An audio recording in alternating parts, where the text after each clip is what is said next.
EU imposes sanctions on Putin's daughters. The European Union has imposed sanctions on two adult daughters of Russian President Vladimir Putin as part of a new package of measures targeting Russia for its invasion of Ukraine, according to two EU officials. 11:44. Brussels. The European Union has imposed sanctions on two adult daughters of Russian President Vladimir Putin as part of a new package of measures targeting Russia's economy, businessmen and oligarchs in retaliation for the Kremlin's invasion of Ukraine, according to two EU officials.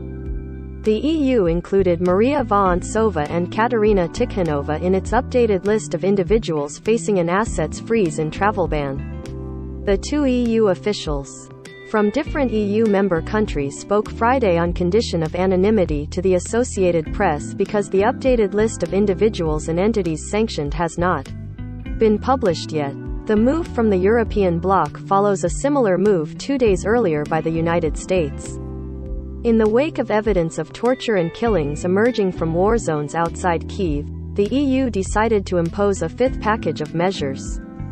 These latest sanctions were adopted following the atrocities committed by Russian armed forces in Bucha and other places under Russian occupation, said Josep Borrell, the EU's top diplomat.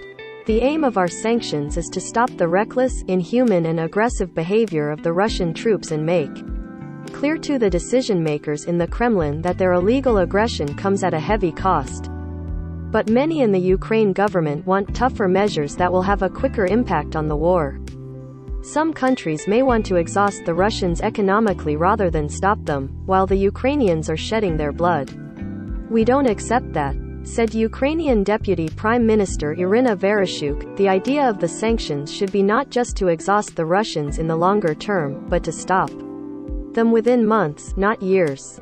In addition to sanctions on individuals and members of their families, oligarchs and high-ranking Kremlin officials, the 27-nation bloc also formally approved Friday an embargo on coal imports starting in August, as well as a full transaction ban on 4 key Russian banks representing 23% of market share in the Russian banking sector. Also, vessels registered under the Russian flag are now prohibited to access EU ports, with an exception for agricultural and food products, humanitarian aid and this is the first time that EU sanctions target Russia's lucrative energy industry over its war in Ukraine.